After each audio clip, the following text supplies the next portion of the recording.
When a billionaire's money can't buy what he wants most, what happens when a desperate woman says no? Tonight, you're about to hear a story about power, desperation, and the moment everything changed. A man who controlled billions, a woman who had nothing left to lose, and one impossible deal that would destroy them both, or save them. Stay with me until the very end of this journey. Hit that like button right now, and drop a comment telling me what city you're watching from. I want to see how far this story travels across the world. Now, let me take you back to where it all began. The rain came down like bullets against the windows of the Peninsula Hotel's penthouse suite, 43 floors above Chicago's Michigan Avenue. Nathan Cole stood with his back to the room, hands in his pockets, watching the storm tear through the city below. Lightning cracked across the sky, illuminating the lake in brief, violent flashes. He didn't turn around when he heard the door open. "Mr. Cole?" A woman's voice, uncertain. "I'm Lena Carter. I know who you are," Nathan said, still facing the window. His reflection in the glass showed a man in his early 30s, sharp-featured, wearing a suit that cost more than most people made in 6 months. "You're 20 minutes late." "The cab got stuck in traffic. The storm. I don't care about the weather." Nathan turned around slowly, and for the first time he looked at her directly. Lena Carter stood just inside the doorway, soaked through despite the cheap umbrella she clutched in one hand. Her dark hair was plastered to her face. Her jacket, worn at the elbows, probably the nicest thing she owned, dripped water onto the marble floor. She was younger than he expected, maybe 30, with tired eyes that had seen too much, and a jawline set with stubborn pride. She looked like someone barely holding on. Good, Nathan thought. Desperate people made better deals. "Sit." He gestured to the leather chair across from his desk, a massive thing of dark wood that dominated one corner of the suite. Lena hesitated, then moved forward, leaving wet footprints across the floor. She sat on the edge of the chair, spine rigid, hands gripping her purse like it might float away. Nathan walked to his desk and opened a folder. "Carter Manufacturing. Founded 1967 by your grandfather, Thomas Carter. Currently run by your father, Robert Carter, who, according to my research, is dying of heart disease and has approximately 8 months to live. The factory employs 2,300 workers in a town of 6,000 people. Without it, the entire town collapses." He looked up. "Did I miss anything?" Lena's face had gone pale. "How did you—" "I know everything about everyone I do business with." Nathan closed the folder. "Your company is drowning. Your father trusted the wrong partner, Marcus Webb, who embezzled $4 million and fled to the Cayman Islands 6 months ago. Your banks won't extend credit. Your equipment is failing. You've got 3 weeks, maybe 4, before you can't make payroll." He leaned back against his desk. "Am I wrong?" "No." The word came out barely above a whisper. "Then you understand why you're here." Lena lifted her chin. "Your assistant said you might be interested in investing, in saving the company." Nathan almost smiled. "My assistant said that because I told her to, but let's be clear about something, Miss Carter. I don't invest in dying companies and dying towns. I don't do charity. I do acquisitions." "We're not for sale." "Everything's for sale." Nathan picked up a glass of scotch from his desk, swirled it once. "The question is price." "Then what's your price?" Lena asked. Her voice shook slightly, but she held his gaze. Nathan took a slow drink, studying her over the rim of his glass. He'd done this before, watched people squirm, watched them calculate how much they were willing to sacrifice. It was his favorite part, the moment right before they broke. $10 million, he said. "Transferred tonight. Enough to pay your debts, repair your equipment, cover payroll for a year while you rebuild. Full operational control stays with your father. I don't touch management. I don't sit on your board. The money is yours, free and clear." Lena's eyes widened. That's more than generous. That's... "In exchange," Nathan continued, cutting her off, "you give me 30 days. The room went very quiet. Even the rain seemed to pause. "I don't understand," Lena said slowly. "I think you do." Nathan set down his glass. 30 days. You here with me. At the end of that time, you go home. The money stays. Your company survives. Everyone wins." The color drained from Lena's face. "You're asking me to—" "I'm not asking anything. I'm making an offer."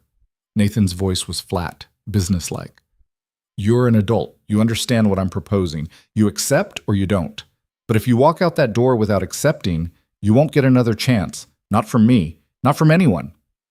Lena stood up so fast the chair scraped against the floor. You think you can buy me? I think I can buy anything. Nathan didn't move. The question is whether you're willing to sell. Go to hell. She turned toward the door. Think about those 2,000 people, Miss Carter. Nathan's voice stopped her mid-step. Think about the families, the children, the elderly couple who worked at that factory for 40 years and have nothing saved for retirement. Think about your father, watching everything he built turn to dust in his last months of life. He paused. Think about what happens when you say no. Lena stood frozen, her back to him, one hand on the door handle. This is who you are? She asked quietly. This is what having money makes you? Money doesn't make me anything. Money reveals what was always there. Nathan walked closer, stopping a few feet behind her. Everyone judges people like me until they need what we have. Then suddenly, morality gets complicated. So don't stand there and pretend you're better than this, because you came here, didn't you? You put on your nicest clothes and rode through a storm to sit in my hotel room because you need what I can give you. Lena turned around and Nathan saw tears on her face, though her expression was hard. I came here because I thought you were a businessman. I thought maybe you saw value in what we built. I didn't think, her voice cracked. I didn't think you were just another monster who thinks everything has a price. It does. Not me. She yanked open the door. Not ever. And then she was gone, the door slamming behind her with enough force to rattle the frame. Nathan stood alone in the suite, listening to the rain, feeling nothing at all. 3 hours later, Lena sat in her motel room on the outskirts of Chicago, staring at her phone. The room was the cheapest she could find, $49 a night, with stains on the carpet and a heater that rattled like it had tuberculosis. She'd spent the last of her cash on the cab ride here from Nathan's hotel. She had $17 left in her wallet and a maxed-out credit card. Her phone showed 43 missed calls, 19 from her father, 14 from union representatives, 10 from workers she'd known her entire life. She couldn't answer any of them. Instead, she pulled up her banking app and stared at the numbers. Carter Manufacturing's operating account, $43,128.67. Payroll was due in 12 days. They needed $340,000. Lena closed the app and opened her photos. The most recent one showed the factory floor, her father standing among the workers during last month's town hall meeting. He looked so small, so sick, his skin gray under the fluorescent lights. But he was smiling, still trying to project strength. Behind him, Lena could see faces she'd known her whole life. Maria Gonzalez, who'd worked quality control for 30 years and had 5 grandchildren. Tommy Chen, barely 22, who'd just gotten married and bought his first house. Old Frank Morrison, who'd been her grandfather's best friend and still came to work every day, even though his hands shook so badly he could barely hold a wrench. These weren't numbers in a spreadsheet. These were people. Her phone buzzed, a text from her father. Lena, please call. We need to know what happened. The bank called again. Sweetheart, we're running out of time. She typed back, I'm working on it. Don't worry, a lie. She had nothing, no plan, no backup, no miracle waiting in the wings. Lena threw her phone onto the bed and walked to the window. Outside, the storm had passed, leaving the city wet and gleaming under the streetlights. Somewhere out there, Nathan Cole was in his luxury suite, probably not thinking about her at all, probably already moving on to his next acquisition, his next deal, his next victim. What kind of man makes an offer like that? What kind of person looks at someone's desperation and sees an opportunity? But even as she thought it, another voice whispered in the back of her mind, what kind of person lets 2,000 families suffer because she's too proud to make a sacrifice? No, Lena said aloud to the empty room. No, there has to be another way. She grabbed her laptop and spent the next 2 hours searching for options. Emergency loans, government programs, other investors. But everywhere she looked, the answer was the same. Too much risk, too little time, too small a return. At 2 a.m., her phone rang. Her father. Lena stared at it for a long moment before answering. Dad. Thank God. Robert Carter's voice was thin, exhausted. Lena, where are you? Are you still in Chicago? Yeah, I'm staying overnight. The meeting ran late. How did it go? Will he invest? Lena closed her eyes. I don't know yet. We're still negotiating. What does he want? The terms can't be worse than what we're facing now. You have no idea, Lena thought. Dad, how are you feeling? She asked instead. Don't change the subject. I'm fine. We need to talk about the company. You're not fine. You were in the hospital last week. A minor episode. The doctors are managing it. She heard him take a shaky breath. Lena, I need you to be honest with me. Is there a deal or not? Lena stood up and walked to the window again, pressing her forehead against the cold glass. In the reflection, she looked like a ghost. He made an offer, she said carefully. And? I turned it down. Silence. Then, why? Because his terms were unacceptable. Lena. Her father's voice shifted, taking on the tone he used when he was about to say something difficult. Whatever he asked for, control of the board, majority ownership, harsh performance metrics, we can negotiate. It's not that kind of deal, Dad. Another pause. Then what kind of deal is it? Lena couldn't answer. How could she explain it? How could she tell her father that a billionaire had looked at her like she was just another asset to acquire? Lena. Her father's voice was gentle now. What did he ask for? It doesn't matter. I said no. I'll find another way. There is no other way! Robert Carter's shout dissolved into coughing, harsh and wet. When he could speak again, his voice was ragged. I've been doing this for 40 years. I've called in every favor, begged every bank, mortgaged everything we own. There is no other way. Lena felt tears on her face. Dad, whatever he wants, whatever the cost, we'll pay it. Do you understand? We don't have a choice anymore.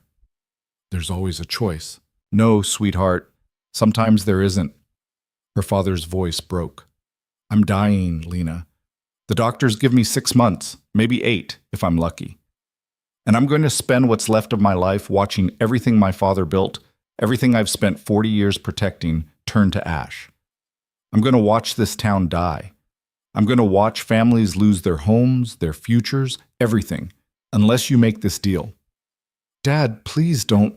I'm not asking you to understand. I'm asking you to save them, however you can, whatever it costs. He coughed again. Promise me, Lena. Promise me you'll do whatever it takes. Lena sank down onto the bed, her whole body shaking. I can't. You have to. You don't know what you're asking. I know exactly what I'm asking. I'm asking my daughter to be stronger than I was, braver than I was, to make the hard choice I couldn't make. Her father's breathing was labored. I failed you, Lena. I trusted Marcus. I didn't see the warning signs. I let this happen. And now I'm asking you to fix my mistake. I know it's not fair. I know it's too much, but please, please. Lena pressed her fist against her mouth to keep from sobbing out loud. I love you, sweetheart, her father whispered. Whatever happens, I love you. The line went dead. Lena sat in the dark motel room for a long time, not moving, barely breathing. Outside, a siren wailed past. A car door slammed. Normal people living normal lives, unaware that somewhere, someone's entire world was collapsing. She picked up her phone and scrolled through her photos again. The factory, the workers, her father, her grandfather's portrait hanging in the office. 60 years of history. 60 years of families fed, children raised, lives built. All of it resting on her shoulders now. Lena thought about Nathan Cole's cold eyes, his casual cruelty, the way he'd spoken about human beings like they were numbers on a balance sheet. She thought about what he'd asked for. 30 days of her life, 30 days of humiliation, of being treated like property, of becoming exactly what he thought she was, something to be bought and used. Could she do it? Could she sacrifice herself like that? More importantly, could she live with herself if she didn't? At 3 a.m., Lena made her decision. She didn't pray about it. She didn't write it down. She didn't call anyone for advice. She simply stood up, splashed cold water on her face, and grabbed her phone. Nathan Cole's business card was still in her jacket pocket, slightly damp from the rain. She stared at the number for a full minute before dialing. He answered on the second ring. I was wondering when you'd call. The offer, Lena said, her voice steady despite everything. Is it still on the table? It is. $10 million. The company stays independent. My father keeps control. You don't interfere with operations. That's the deal. Lena closed her eyes. And 30 days? That's all you want? That's all. And at the end, I can go home? At the end, you walk away. Clean break. The money stays with your company. We never see each other again. It sounded too simple, too clean. Lena knew it wouldn't be. Nothing with men like Nathan Cole was ever simple. I need something in writing, she said. A contract. Terms. Guarantees. My lawyers will have everything ready by tomorrow morning. I want to review it before I sign. Of course. Nathan's voice was smooth, professional. Anything else? Yeah? Lena opened her eyes. I want you to know that I hate you. I want you to know that this doesn't make you powerful. It makes you pathetic. And I want you to know that 30 days from now, when I leave, I'm going to forget you ever existed. Silence. Then, noted. Be at my suite tomorrow at 10 a.m. Don't be late. He hung up. Lena stood in the motel room, phone in hand, and tried to remember how to breathe. She'd just agreed to sell herself to a monster. She'd just traded 30 days of her life for the survival of 2,000 families. She'd just crossed a line she never thought she'd cross. And the worst part, the part that made her stomach turn, was that a small, terrible part of her felt relieved. Because at least now she had a plan. At least now she could save them, even if it destroyed her in the process. The next morning, Lena arrived at Nathan's suite at exactly 10 a.m. She'd gone shopping at a discount store, using the last of her credit to buy clothes that didn't look like she'd been sleeping in them. Dark jeans, a simple blouse, enough to look presentable without looking like she was trying too hard. Nathan's assistant, a severe woman in her 50s named Margaret, met her at the door and led her to a conference table where 3 lawyers sat with a stack of documents. Nathan wasn't there. Mr. Cole is on a call, Margaret said crisply. He'll join us shortly. In the meantime, please review the contract. Lena sat down and started reading. The document was 23 pages long, dense with legal language, but the core terms were clear. Nathan would transfer $10 million to Carter Manufacturing's operating account within 24 hours of Lena signing the agreement. In exchange, Lena would remain in Chicago, available to Nathan, for 30 consecutive days. She would have her own bedroom in the suite, her own bathroom, freedom to come and go during daylight hours. But she would be expected to have dinner with Nathan every evening and to spend her nights in the suite. There was no mention of sex, no explicit demands, just companionship and availability. Lena looked up at the lawyers. What does availability mean? The lead lawyer, a man with silver hair and dead eyes, didn't blink. Whatever Mr. Cole requires during the contracted period. That's not specific enough. Mr. Cole prefers flexibility in his arrangements. I prefer clarity. Lena pushed the contract back across the table. Either this gets more specific, or I walk. The lawyers exchanged glances. One of them stood and left the room. 5 minutes later, Nathan walked in. He looked different in daylight. Younger, maybe, or just more human. He wore jeans and a black sweater, no tie, no armor of expensive fabric. His dark hair was slightly messy, like he'd been running his hands through it. Problem? He asked, looking at Lena. Your contract is vague. It's intentionally vague. Then we don't have a deal. Lena stood up. I'm not signing something that gives you carte blanche to do whatever you want for 30 days. Nathan dismissed the lawyers with a wave. They filed out quickly, closing the door behind them. Sit down, Nathan said. I'm leaving. Sit down, Miss Carter, please. The please surprised her. Lena sat. Nathan took the chair across from her, leaning back, studying her with those cold, calculating eyes. You want specifics? Fine. Here are the specifics. You'll live here in this suite for 30 days. You'll have your own room. You won't be locked in. You can leave during the day, shopping, walking, whatever. But you'll be here for dinner every night at 7 p.m. After dinner, we'll spend the evening together. Talking, watching movies, playing chess. I don't care. At midnight, you can go to bed. Your room alone. Lena frowned. That's it? That's it. You're paying $10 million for someone to have dinner with you? I'm paying $10 million for 30 days of your time. What we do with that time is negotiable. And if you want more than dinner, Nathan's expression didn't change. Then I'll ask, and you'll say yes or no. And if you say no, I'll respect it. Why should I believe that? Because if I wanted to force you, I wouldn't need a contract. I'd just take what I wanted and deal with the consequences. He leaned forward. But that's not what this is about. Then what is it about? Honestly? Nathan smiled, but it didn't reach his eyes. I don't know yet. Maybe I just want to see if someone like you can be bought. Maybe I want to prove that everyone has a price. Maybe I'm just bored. He shrugged.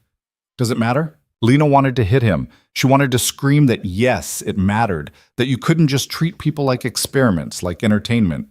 But she didn't, because screaming wouldn't change anything. Add a clause, she said instead. Add a clause that says I have complete autonomy over my own body, that any physical contact requires my explicit consent, that I can say no at any time, for any reason, with no consequences. Nathan considered this. Fine, but you add a clause too. You agree to make a genuine effort, no sulking in your room, no refusing to talk. You show up, you participate, you give this a real shot. Otherwise, what's the point? The point is saving my company. The point, Nathan said, is figuring out if you're as principled as you pretend to be, or if you're just like everyone else. Lena met his gaze. You really do hate people, don't you? I don't hate them. I just don't trust their fairy tales about integrity and honor. Everyone breaks eventually. Everyone compromises. I'm just honest about it. You're not honest. You're cynical. Same thing. No, it's really not. Nathan stood up and called his lawyers back in.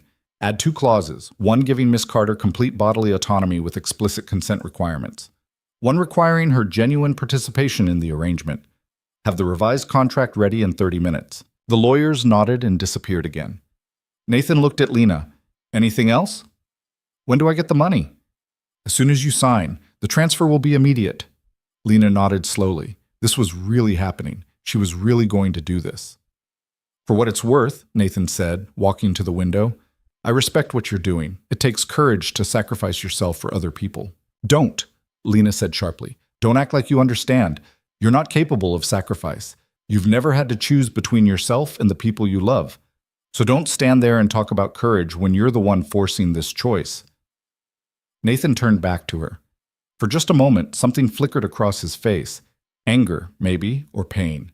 But it was gone so fast Lena couldn't be sure it had been there at all. You're right, he said quietly. I don't understand. That's why I want to see if it's real. Before Lena could respond, the lawyers returned with the revised contract. She read through it carefully this time, checking every word, every clause. Everything was there. The money, the terms, the protections. It was as fair as a fundamentally unfair agreement could be. I need to make a call first, Lena said. Nathan gestured to a corner of the room. Take your time. Lena walked away and dialed her father. He answered immediately. Lena? Dad, I'm about to sign a contract. An investor is giving us $10 million. Oh, thank God. Her father's relief was palpable. What are the terms? Nothing you need to worry about. The company stays independent. You stay in control. The money is yours. What's the catch? No catch. I need to stay in Chicago for a month to help finalize everything. A month? Her father sounded confused. Can't you do that remotely? Not this. I have to be here. Silence. Then, Lena, what's really going on? I'm saving the company, Dad, like you asked me to. Not like this. Not if it costs you something you can't afford to lose. It's already done. Lena blinked back tears. I made my choice, and I need you to trust that I know what I'm doing. Sweetheart, I love you, Dad. I'll call you tomorrow. She hung up before he could argue. Nathan was watching her when she turned around. Ready? Lena walked to the table, picked up the pen, and signed her name at the bottom of the contract. Her hand didn't shake. Her eyes didn't water. She signed like she was filing paperwork, like this was just business, like she wasn't selling 30 days of her life to a stranger. Nathan signed opposite her, his signature a quick, careless scrawl. Done, he said. He pulled out his phone, typed something, and showed her the screen. Money's transferred. Check your account. Lena pulled up her banking app. There it was, $10 million in Carter Manufacturing's account. Real, immediate, impossible. She'd actually done it. "Welcome to the next 30 days, Miss Carter," Nathan said. He didn't offer his hand, he didn't smile. He just walked back to the window and stared out at the city. Lena stood in the middle of the suite, holding her phone, watching $10 million flash on the screen, and wondered if she'd just saved her company or sold her soul.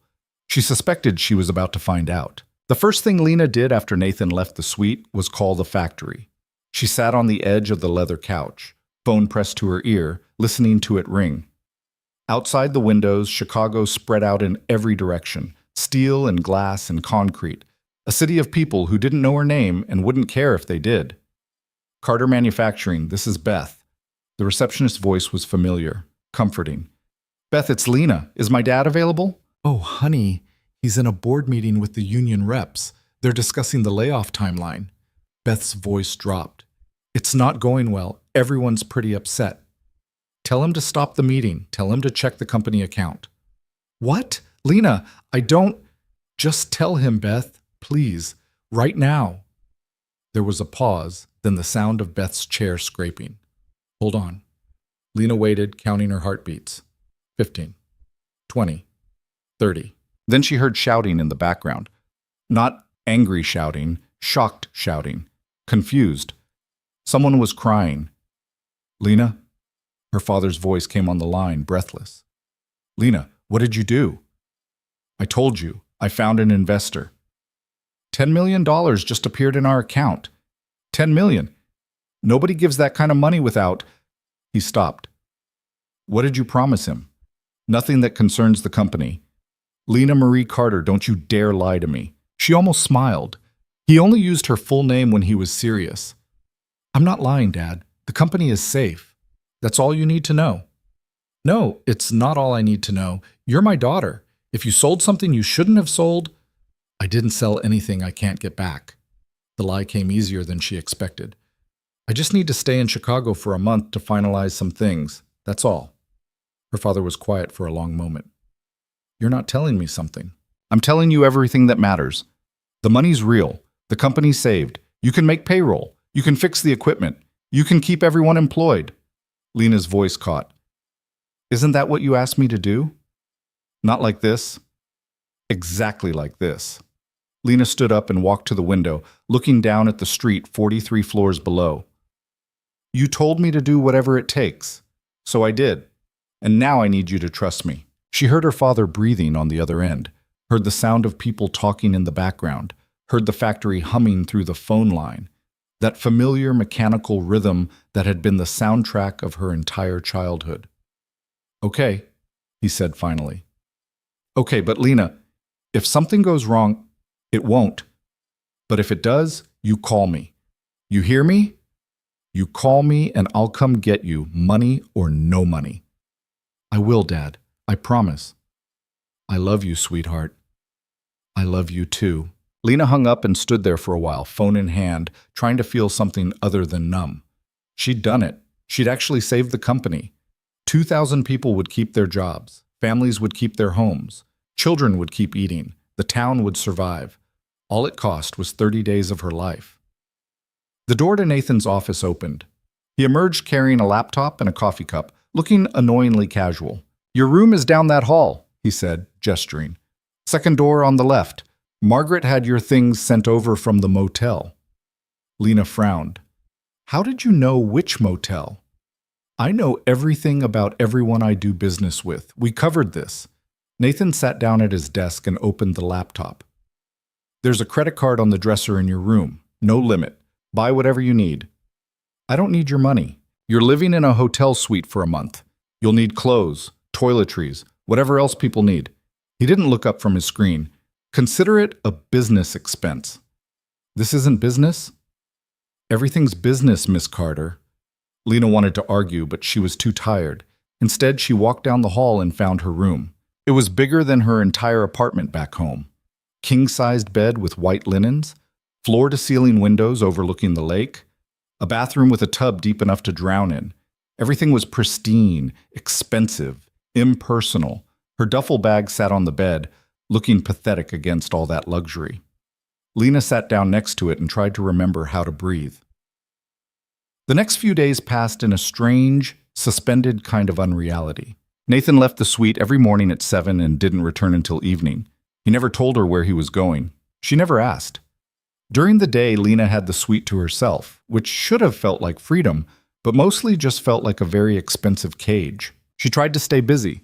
She called the factory 3 times a day, checking on equipment repairs, reviewing payroll schedules, talking to workers who wanted to thank her for whatever miracle had happened. She didn't tell them the truth. She just said she'd found an investor who believed in the company. Another lie. Nathan didn't believe in anything. On the third night, Lena was reading on the couch when Nathan came home early. He looked exhausted, tie loosened, jacket over his arm. "You eat yet?" he asked, dropping his briefcase by the door. "I had a sandwich." "That's not dinner." He pulled out his phone. "I'm ordering Italian. You like Italian?" "I'm not hungry." "You're eating anyway." Nathan made the call, ordered enough food for 4 people, then poured himself a scotch. "How was your day?"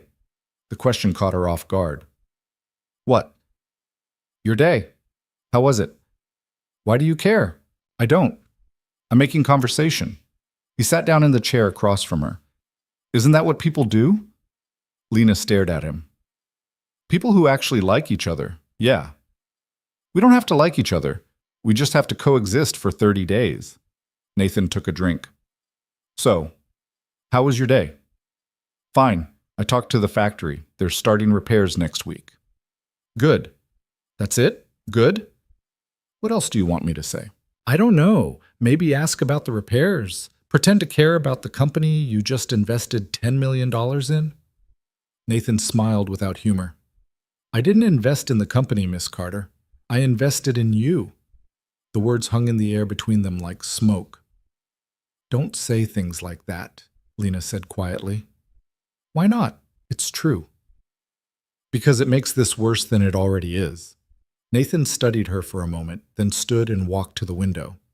"You think I'm a monster?" It wasn't a question, but Lena answered anyway. "Yes. Fair enough." He didn't turn around. "But monsters are usually created, not born. You ever think about that? I don't care about your origin story. Everyone has one. Mine's not particularly interesting. Rich father, absent mother, boarding schools, business degree, inherited fortune." He said it like he was reading from a resume. "I learned early that money solves most problems and creates interesting new ones. Is that what I am? An interesting problem?" Nathan turned around. "You're an experiment. I'm a person. People are just data points with emotions." He finished his drink and set the glass down. "I wanted to see if someone like you, someone who talks about integrity and sacrifice, would actually follow through when it counted. And you did. You signed the contract. You took the money. So now I'm waiting to see what happens next." Lena stood up, anger finally cutting through the numbness. "You want to know what happens next? Nothing. I sit in this suite for 30 days. I have awkward dinners with you. I count down the hours until I can go home. And then I forget you ever existed." "You really think it'll be that simple?" "It has to be." "Why?" "Because if it's not simple, then I made a mistake." Lena's voice shook. "And I can't afford to have made a mistake." The doorbell rang. Nathan went to answer it, tipping the delivery person in cash before bringing the food to the dining table. "Eat," he said.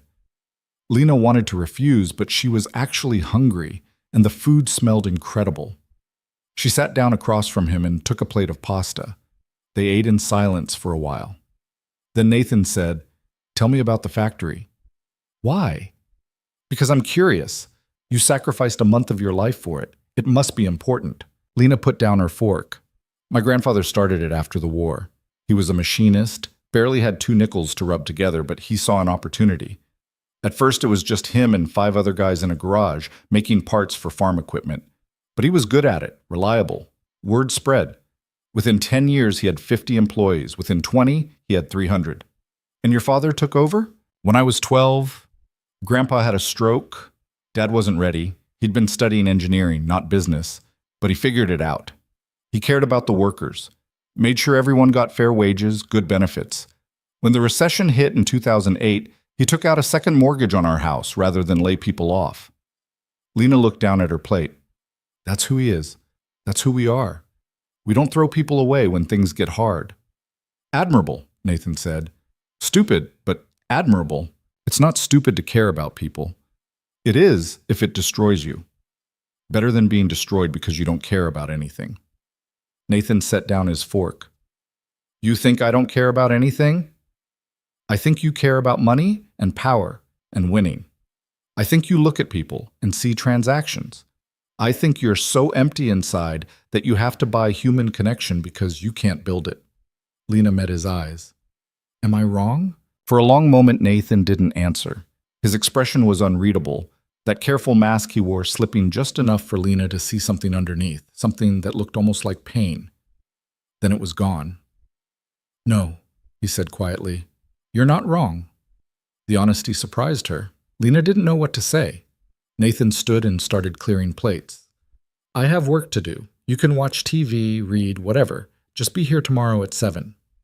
Where else would I be? He didn't answer. He just disappeared into his office, closing the door behind him.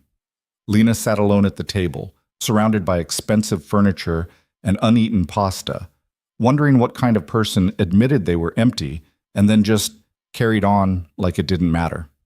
A week passed, then another. The days developed a rhythm. Nathan left early. Lena managed the factory from afar. Evenings, they had dinner together, conversations that circled around everything important without ever landing on it. Nathan asked about her childhood. Lena asked about his business. They talked about movies, books, cities they'd visited, surface things, safe things. Lena started to notice details. The way Nathan's jaw tightened when she mentioned her father. The way he never talked about his own family. The way he worked 16-hour days and slept maybe 4 hours a night. The way he looked at his phone sometimes, like he was waiting for a call that never came. She started to realize that Nathan wasn't just empty. He was lonely, not that it mattered. Lonely monsters were still monsters. On day 14, Lena woke up to find Nathan already in the suite, which was unusual. He was sitting on the couch, still in his pajamas. She'd never seen him in anything casual, staring at his laptop with an expression she couldn't read. What's wrong? She asked. Nathan looked up. Nothing. You're a terrible liar. He closed the laptop. I got a call this morning, my son's school. He's been having behavioral problems. Lena froze. You have a son? I have a son. Nathan ran a hand through his hair. Ethan, he's 7, lives with his mother in New York. You never mentioned him. You never asked. I didn't know I should ask. Lena sat down on the opposite end of the couch. What kind of behavioral problems? Fighting, refusing to do work, talking back to teachers. Nathan's voice was flat. His mother says it's my fault, says I never visit, never call, that he's acting out because he needs his father. Is she right? Probably. Nathan stood and walked to the window. I see him once a month if I'm lucky. We have awkward dinners where he barely speaks to me. I ask about school. He gives one-word answers. I try to connect with him and fail every time. And then I leave and go back to work because work is something I understand. Lena watched him, this powerful man who suddenly looked very small. Why are you telling me this? I don't know. Nathan's reflection in the window looked lost. Maybe because you're here and I can't tell anyone else. Maybe because you already think I'm a monster, so what's one more failure? Neglecting your son isn't the same as being a monster. It just makes you a bad father. Thanks, that's very comforting. I'm not here to comfort you. But even as she said it, Lena felt something shift. This wasn't the calculated billionaire who'd bought her time. This was just a guy who didn't know how to love his kid. Nathan turned around. You think I'm terrible. Yeah, but not because of your son, because of what you did to me. Lena leaned back. But maybe you're terrible for different reasons than I thought. What's that supposed to mean? It means you're not evil. You're just broken. And you've convinced yourself that being broken is the same as being strong. Nathan stared at her. You majored in psychology? I majored in mechanical engineering, but I grew up watching my dad run a company by actually caring about people. You learn things. Lena stood up. Call your son. What? Right now, call him. Talk to him. It's 7 in the morning. He's getting ready for school. So call him before school. Ask him about his day. Tell him you're thinking about him. Lena pulled out her phone. What's his number? This is ridiculous. You hired me to have dinner with you for 30 days. You don't get to call me ridiculous. Lena held out her phone. Call your son. Nathan looked at the phone like it might bite him. Then, slowly, he pulled out his own phone and dialed. It rang 4 times. Then a woman's voice, sharp and annoyed. Nathan? It's 7 a.m. I know, Sarah. I wanted to talk to Ethan. He's eating breakfast. It'll just take a minute. Lena heard Sarah sigh. Then footsteps. Then a small voice. Hello? Nathan's entire posture changed. His shoulders softened. His voice got quieter. Hey, buddy, it's Dad. I know. The kid sounded about as enthusiastic as a dentist appointment. How's school? Fine. Your mom said you've been having some trouble. Silence. Ethan, you still there? Yeah. You want to talk about it? Not really. Nathan looked at Lena helplessly. She mouthed the words, Ask him something specific. What are you having for breakfast? Nathan asked. Cereal. What kind? The one with the marshmallows. Lucky Charms. Yeah. That was my favorite when I was your age. Nathan sat down on the couch. You know what I used to do? I'd pick out all the marshmallows first and save them for the end. A pause, then, that's what I do. Lena saw something flicker across Nathan's face. Surprise, maybe, or recognition. Really? Nathan said. Yeah, Mom says it's weird. It's not weird, it's strategic. Nathan actually smiled. You're saving the best for last. That's smart. That's what I said. They talked for 5 more minutes. About cereal and school and a video game Ethan was playing. The conversation was stilted, awkward, but it was real. And when they hung up, Nathan looked at the phone like he didn't quite believe what had just happened. He talked to me, Nathan said quietly. Yeah.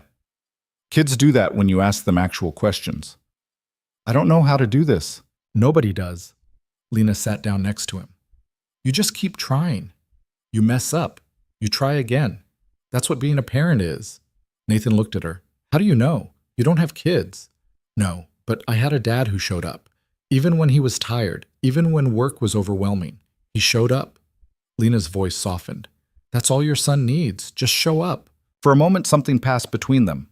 Not attraction, nothing like that, but recognition. Like they were both seeing each other as actual people for the first time. Then Nathan stood up. I have a meeting. I'll be back for dinner. Okay. He grabbed his laptop and headed for the door. Then he stopped. Thank you. Lena didn't know what to say, so she just nodded. After he left, she sat on the couch for a long time, thinking about the man who'd bought her time and the boy who just wanted his father to care. That evening, Nathan came home with takeout and a chess set. You play? He asked, setting up the board on the coffee table. My grandfather taught me. Good. I need an opponent who won't let me win. They played 3 games. Nathan won the first 2. Lena won the third by sacrificing her queen in a move that made Nathan actually laugh. That was reckless, he said. That was strategic. I knew you'd take the queen. You can't resist big moves. And that tells you what about me? That you think in terms of power, not positioning. Lena reset the board. You'd rather have 1 strong piece than 3 weak ones working together. Is that a criticism? It's an observation. Nathan leaned back, studying her. You're smarter than I gave you credit for. Most people are. You just don't notice because you're too busy calculating their value. Fair point. He poured them both wine. Tell me something. Do you hate me less now than you did 2 weeks ago? Lena considered the question. I don't know. Maybe. You're more complicated than I thought. Complicated. That's diplomatic. You want honesty? Fine. I think you're damaged. I think you use money to avoid actual connection. I think you're terrified of being vulnerable. And I think somewhere underneath all that, there's a person who wants to be better but doesn't know how. Nathan didn't respond for a long time. When he did, his voice was very quiet. And what if that person doesn't exist? Then you're stuck being exactly who you are right now, forever. Lena met his eyes. Is that what you want? I don't know what I want. Then maybe you should figure it out. They didn't play another game. They just sat there, drinking wine, watching the city lights flicker below, Two people trapped in a transaction, neither of them knew how to escape. On day 20, everything changed.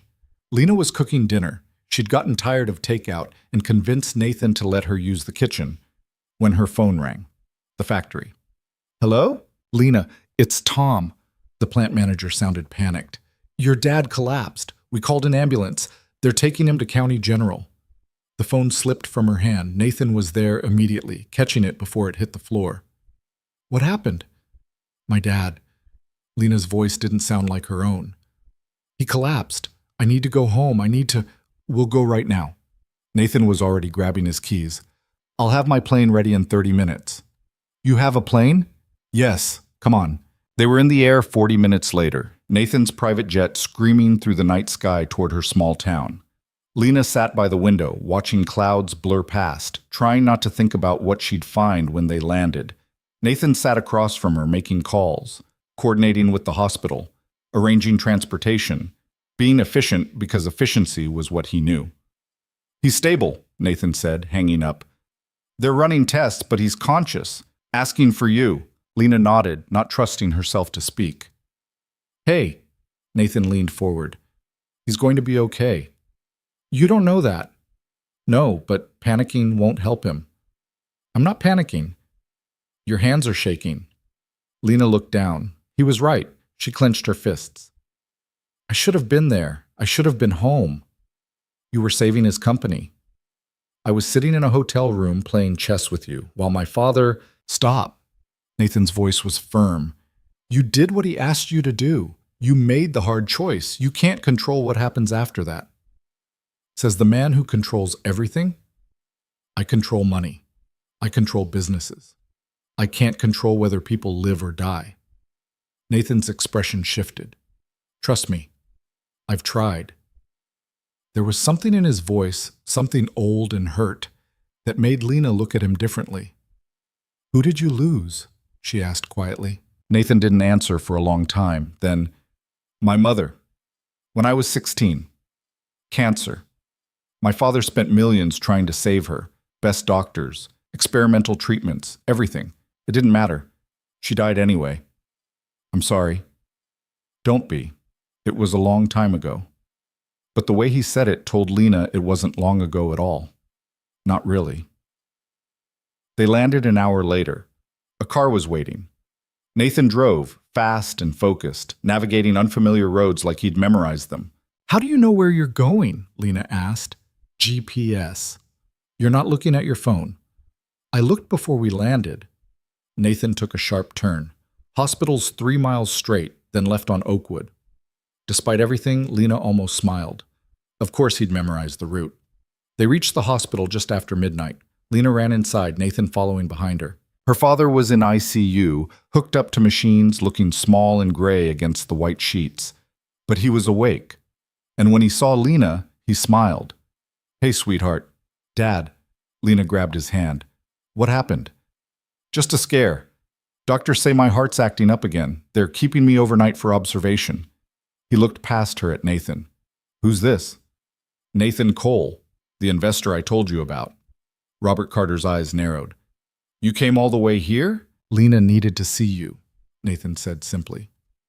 Thank you. Her father looked between them, clearly trying to figure something out. Lena, can you give us a minute? Dad, you need to rest. 1 minute. Lena looked at Nathan, who nodded. She stepped into the hallway, leaving them alone. Through the window, she watched her father talking to Nathan, saw Nathan's posture stiffen, saw her father's expression shift from suspicion to something else, understanding, maybe, or anger. Then Nathan stood and walked out. What did he say to you? Lena asked. Your father's perceptive. Nathan's face was unreadable. He asked what I really want from you. I told him the truth, which is that I don't know anymore. Nathan started walking toward the exit. I'm getting a hotel room. You should stay with your father. Nathan, wait! But he was already gone. Lena went back into her father's room. What did you say to him? I asked him what this investment cost you. Her father's voice was weak but clear, and he didn't lie. I respect that at least. Dad, you sold him a month of your time. It wasn't a question. Lena sat down slowly. Yes. And what else? Nothing else. Just time. Dinner. Conversation. Her father studied her face. You're telling me the truth? I'm telling you the truth. He closed his eyes. I never should have asked you to do whatever it takes. You didn't think I'd actually do it. Lena squeezed his hand. But I did. And it's okay. He's not what I thought he was. What is he? Lena thought about Nathan on the plane, talking about his mother. Nathan playing chess and actually laughing. Nathan calling his son and trying to figure out how to be a father. Lonely, she said finally. He's just lonely. Her father opened his eyes. That makes him more dangerous, not less. Why? Because lonely people get attached, and attachment complicates everything. Lena wanted to argue, but she couldn't, because her father was right. Somewhere in the last 20 days, this had stopped being a transaction. She didn't know when it happened. Maybe during chess games, maybe during late-night conversations, maybe when Nathan called his son and she saw him vulnerable for the first time. But it had happened, and she had no idea what to do about it. She stayed with her father until dawn, then went to find Nathan. He was in a diner across the street, drinking coffee and staring at nothing. He's stable, Lena said, sliding into the booth across from him. They're releasing him this afternoon. Good. Thank you for bringing me here. You don't need to thank me. I do, though. You didn't have to do this. Nathan looked at her. You're right. I didn't have to. I wanted to. The words hung between them, heavy with meaning neither of them wanted to examine. The deal, Lena said. We still have 10 days left. I know. What happens after that? Nathan's jaw tightened. You go home. I go back to Chicago. We never see each other again. That was the arrangement. Right. The arrangement. Lena wrapped her hands around a coffee cup she hadn't ordered. And if one of us wants something different, then that person needs to remember why we made the deal in the first place. Nathan stood up, dropping cash on the table. I'm going back to Chicago. Stay here. Be with your father. I'll see you when you're ready to come back. And if I don't come back? Nathan stopped. For a moment, Lena thought he might say something real, something honest. Instead, he just walked out of the diner without looking back. Lena sat alone in the booth, watching the sun rise over the small town she'd sold 30 days of her life to save, and wondered if maybe her father was right. Maybe Nathan wasn't dangerous because he was cruel. Maybe he was dangerous because somewhere in the last 20 days she'd stopped hating him.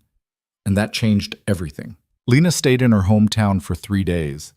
3 days of sitting by her father's bedside, reassuring workers at the factory, walking streets she'd known her entire life while trying not to think about the man who'd flown back to Chicago alone.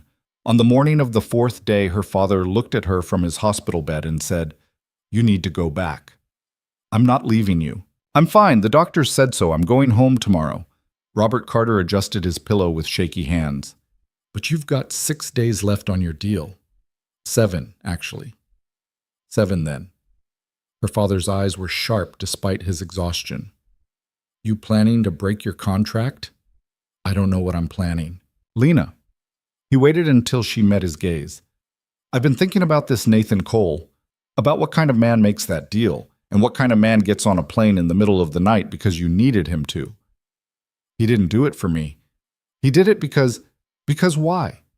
Because the contract said so? Because he's protecting his investment? Her father shook his head. Men like that don't do anything unless it serves them. So the question is, what does helping you serve? Lena didn't have an answer. Go back, her father said. Finish the deal.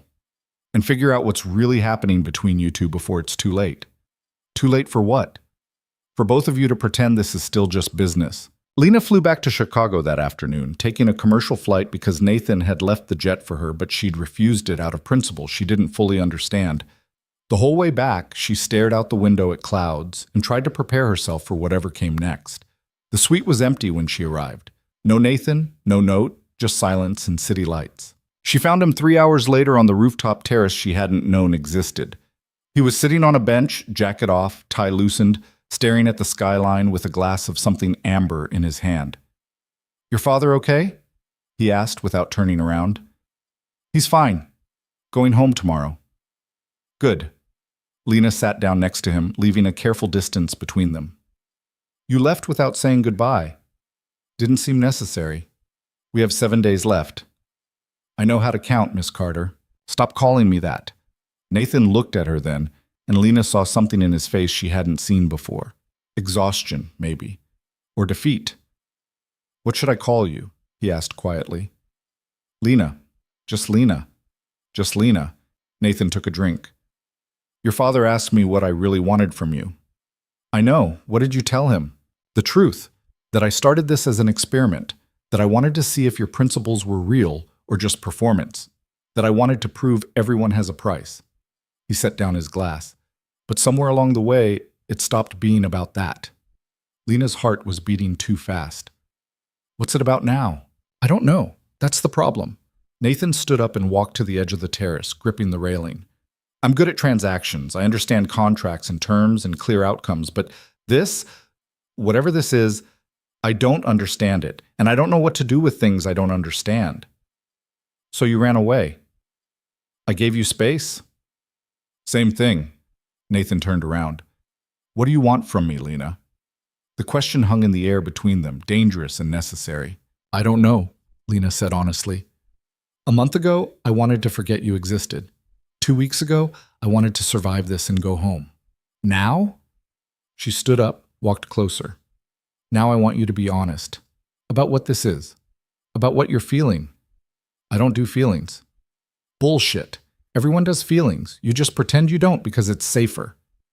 Safer than what? Safer than admitting you're human. Lena stopped a few feet from him. Safer than admitting you're lonely. Safer than admitting that maybe, just maybe, you want something more than money and power and proving everyone's as empty as you think you are.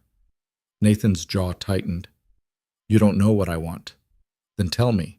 For a long moment, Nathan just looked at her. Then he said, very quietly, I want to be different than I am. I want to be the kind of person who knows how to love his son, who knows how to connect with people without buying them, who doesn't wake up every morning in a suite worth more than most people make in a lifetime and feel absolutely nothing. The confession hung between them, raw and real. So be different, Lena said. It's not that simple. It is actually. You just decide to be different and then you do the work. Lena moved closer. You think I wasn't terrified when I signed that contract? You think I didn't hate myself for it? But I did it anyway because the alternative was worse. So if you want to change, change. Stop waiting for permission. And if I fail? Then you fail. And you try again. Lena was close enough now to see the flecks of gold in Nathan's eyes, close enough to smell his cologne mixed with whiskey. That's what being human is, trying and failing and trying again. Nathan reached out slowly, like he was testing whether she'd pull away, and touched her face. Just a brush of fingers against her cheek, tentative and careful. I'm not good at this, he said. I know. I'm probably going to hurt you. Probably. So why are you still here? Lena caught his hand, held it against her face. Because I think underneath all the damage and cynicism and defense mechanisms, there's someone worth knowing, and I think you know it too. You're just scared. I'm not scared. Everyone's scared of something. Lena let go of his hand. The question is whether you're brave enough to try anyway. Nathan stepped back, and for a second Lena thought she'd pushed too hard. Then he said, I need to show you something. He led her back down to the suite, into his office, and opened his laptop. On the screen was a document, legal papers, dense with text. I had my lawyers draw this up yesterday, Nathan said. It dissolves our contract. You're free to go, right now, tonight, whenever you want. The money stays with your company regardless. No strings, no obligations. Lena stared at the document. Why? Because your father was right. This stopped being a transaction.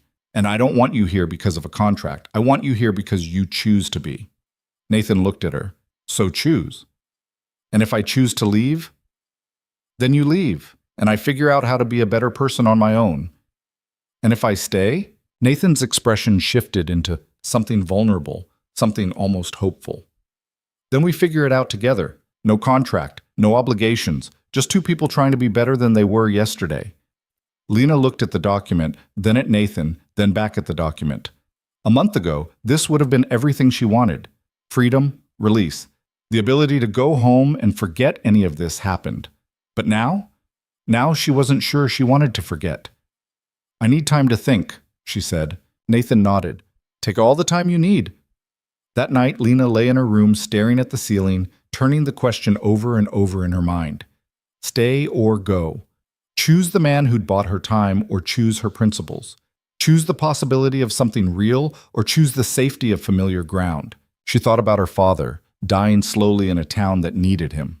She thought about the factory workers, their lives saved by blood money. She thought about Nathan calling his son, trying so hard to connect. She thought about the look on his face when he touched her cheek, like he was surprised his own hand knew how to be gentle. At 2 a.m., she got up and walked to Nathan's office. He was still there, still awake, surrounded by paperwork and the blue glow of computer screens. Can't sleep? He asked. Can you? Haven't been sleeping well for years. Nathan leaned back in his chair. Insomnia's more honest than dreams. Lena sat down across from him. I'm staying. Something flickered across Nathan's face. Relief, maybe, or fear. You're sure? No, but I'm doing it anyway. Lena picked up a pen from his desk. On one condition. Name it. No more games, no more tests, no more trying to prove I have a price or that my principles are performance. She met his eyes. You want me here? Then treat me like a person, not an experiment. Deal. Nathan held out his hand. Lena shook it, and the formality of the gesture almost made her laugh. Here they were, sealing an agreement to be honest with each other like it was a business transaction. Maybe that was the only language Nathan knew, but he was trying, and that had to count for something. The next morning, Nathan did something he never did. He stayed home from work. I'm taking the day off, he announced over coffee. Lena looked up from her phone. You're what? Taking the day off, I called my assistant, canceled all my meetings. He poured himself a second cup. I thought we could do something. Like what? I don't know. What do normal people do on days off? Lena almost smiled. Normal people sleep in, watch bad TV, go for walks, get lunch somewhere that doesn't have a Michelin star. Sounds terrible. It's actually pretty great. So that's what they did. They slept until 9, which for Nathan might as well have been noon. They watched a movie, something mindless with explosions and terrible dialogue that made them both laugh. They walked along the lake, not talking much, just existing in the same space without agenda or contract or obligation. At lunch, they ended up in a diner that reminded Lena of home. Cracked vinyl booths and linoleum floors, and a waitress who called everyone honey. Nathan looked completely out of place in his expensive casual wear, but he ordered a burger and fries without complaint. This is weird, he said. What is? This. Doing nothing. Being nowhere. He picked up a fry, examined it like it was a specimen. I'm always working, always moving toward the next deal, the next acquisition. I don't know how to just be. Most people don't, not really. Lena took a bite of her sandwich. We're all running from something. You just run faster than most. What are you running from? The question caught her off guard. I don't know. Failure, maybe. Letting people down. Becoming someone my grandfather wouldn't recognize. Think he'd recognize you now? Lena thought about it. I think he'd be disappointed I sold myself to save the company, but I think he'd understand why I did it. That's the difference between you and me, Nathan said. You care what your family thinks. I stopped caring about that a long time ago. When? When my mother died and my father didn't even take a day off work. He was at a board meeting when she took her last breath. Closed a merger 3 days after her funeral. Nathan's voice was flat, emotionless. That's when I learned that caring is just another weakness people exploit. Or maybe that's when you learned your father was broken, and instead of learning from his mistakes, you just became him. Nathan set down his burger. You really don't pull punches, do you? You said you wanted honesty. I did. Doesn't mean I enjoy it. He took a drink. So what do I do? How do I stop being him? Start by actually taking this day off. Stop checking your phone every 5 minutes. Nathan looked guilty. I'm not. You've checked it 6 times since we sat down. He put the phone in his pocket. Better? It's a start. They spent the afternoon walking through neighborhoods Nathan had never seen despite living in Chicago for years. Ethnic groceries and used bookstores and parks where kids played soccer. Normal life, happening all around them, completely indifferent to wealth or status. I forgot this existed, Nathan said, watching a street musician play guitar for spare change. What? This. People just living, not trying to impress anyone, not chasing anything. He dropped a 20 in the musician's case. Just being human. They got home after dark, both exhausted in a way that felt good, real. Nathan ordered pizza, not from some fancy Italian place, just regular pizza from a chain, and they ate it on the couch while watching the news. Thank you, Nathan said suddenly. For what? For staying, for giving me a chance to figure this out. He set down his pizza. I know I don't deserve it. Probably not. But people rarely get what they deserve. They get what they choose to pursue. Lena turned to face him. So what are you going to pursue? Nathan looked at her for a long moment. Then he said, I'm going to visit my son. This weekend. Not for a duty dinner. For real. I'm going to spend actual time with him. That's good. And I'm going to call my lawyers about restructuring the company. I want to start a foundation. Use some of this money for something other than making more money. Also good. And I'm going to figure out what the hell I'm doing with you. Lena's heart skipped. What does that mean? It means I don't have a plan. I don't have a contract or terms or a clear outcome. I just know that when you're here, things make sense in a way they haven't in years. And when you're gone, everything's empty again. Nathan moved closer. So I'm going to figure out how to be the kind of person who deserves to keep you around. Nathan, I'm not asking for anything. I'm just telling you what I'm going to do. He reached out, tucked a strand of hair behind her ear. You can decide later if it's enough. Lena caught his hand, held it. What if I told you it already is? Then I'd say you have terrible judgment. But Nathan smiled when he said it, and it was real, not the calculated smile he used in business. But I'd take it anyway. They sat there on the couch, hand in hand, watching the city lights flicker through the windows. And for the first time since this whole thing started, Lena felt like maybe this could actually become something real. The next day, Nathan went to New York to see his son. Lena stayed in Chicago, and to her surprise, she didn't feel trapped. She walked the city, explored museums, called her father, and told him about Nathan's foundation idea. Robert Carter listened quietly, then said, He's changing. Yeah. Because of you. I don't know about that. I do. People don't change unless someone gives them a reason. Her father paused. Just be careful, sweetheart. Change people can change back. I know. But when Nathan returned 2 days later, he looked different, lighter somehow. How'd it go? Lena asked. Good. Really good. Nathan dropped his bag by the door. We went to a park. Played basketball. I'm terrible at basketball, by the way. He laughed at me. A lot. Then we got ice cream and just talked about school, about his friends, about everything. He sat down, still smiling. He asked when I'm coming back, not because he has to ask, because he wants me to. That's amazing.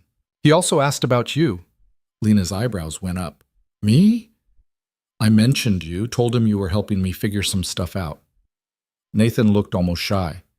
He wants to meet you. Nathan, not now, not yet. But someday, if you want. The implications of that simple statement hung heavy. Meeting his son meant something.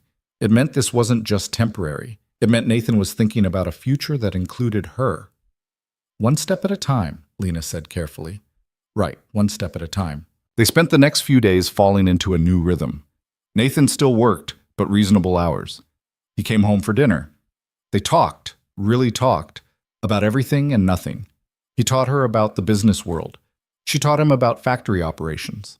They played chess and watched movies, and slowly, carefully, learned how to be two people sharing space instead of two people trapped by a contract. On day 28, 2 days before the original contract would have ended, Nathan's lawyer called. Lena was in the kitchen making coffee when she heard Nathan's voice rising in his office. What do you mean there's a problem? She couldn't hear the response, but Nathan's face when he emerged told her everything. What happened? Lena asked.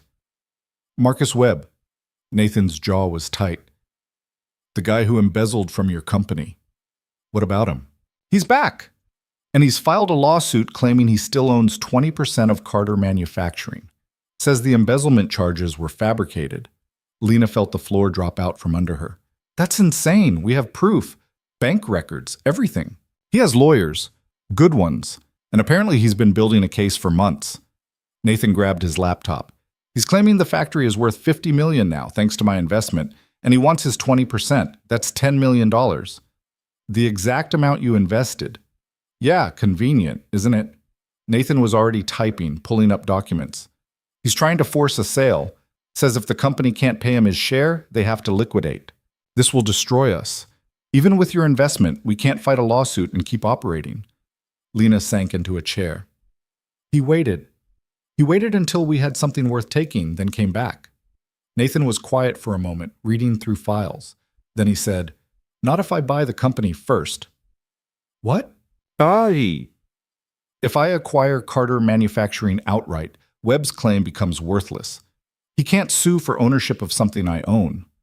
Nathan looked up. I'll pay fair market value. Your father keeps his position, keeps running operations. Nothing changes except the name on the paperwork. Lena stared at him. You want to buy my family's company. I want to protect it. By owning it. By making sure Webb can't take it. Nathan closed his laptop. Look, I know how this sounds, but it's the only way to shut him down fast enough to matter. And after? After Webb is gone? After, we figure it out. Maybe I sell it back to your father for $1. Maybe we restructure it as a trust. I don't know, but right now, we need to move fast. Lena stood up and walked to the window. Below, Chicago hummed with life. People going to work, living their lives, unaware that somewhere above them, someone's entire world was falling apart again. This is what you do, isn't it? She said quietly. You see opportunities in other people's disasters. That's not what this is. Isn't it? Marcus creates a crisis, and suddenly you get to own the thing I sold myself to save. Lena, don't. She turned around. Don't tell me it's different now. Don't tell me you've changed, because this is exactly who you were a month ago. You see something you want and you take it. I'm trying to help you. By taking control? By making sure I'm dependent on you forever? Lena felt tears building. You said you wanted to be different. You said you wanted to change. But the first real test, and you revert right back to the billionaire who thinks money solves everything. What do you want me to do? Nathan's voice rose. Let Webb destroy everything? Let 2,000 people lose their jobs because I didn't act? I want you to ask me first. I want you to treat me like a partner, not a problem to solve. Lena grabbed her jacket. I want you to be the person you were yesterday instead of the person you were a month ago. Where are you going? I don't know. Anywhere but here. Nathan moved between her and the door. We need to deal with this. We need to make a decision. No, you need to make a decision. That's always been the problem. You make decisions and everyone else lives with the consequences. Lena pushed past him. I need air. I need to think. She left the suite, took the elevator down 43 floors, and walked out into the Chicago night. The streets were cold and wet from rain she hadn't noticed falling. Lena walked without direction. Just walked, trying to process what had just happened. Part of her knew Nathan was right. They needed to act fast. Webb was a snake, and he'd strike the moment he sensed weakness. But another part, the part that had spent a month watching Nathan slowly become human, felt betrayed. Because buying the company wasn't about protection, it was about control. And control was what Nathan did when he was scared. She found herself at the lake, staring at dark water and darker sky. Her phone buzzed. Nathan, please come back. We need to talk. She typed, I need time. Nathan, we don't have time. Lena, then make a decision without me. That's what you're good at. She turned off her phone and sat on a bench, watching waves crash against the shore. Hours passed. The rain stopped. The sky started to lighten with pre-dawn gray. When Lena finally turned her phone back on, she had 17 missed calls from Nathan and 1 voicemail. She played it. Lena, Nathan's voice was rough, exhausted. I called my lawyers, told them we're not buying the company. We're going to fight Webb in court. It'll be expensive and it'll be messy and we might lose. But you're right. I can't fix this by taking control. I can't be the person I want to be if I keep doing things the way I always did. A pause. I'm going to your town tomorrow.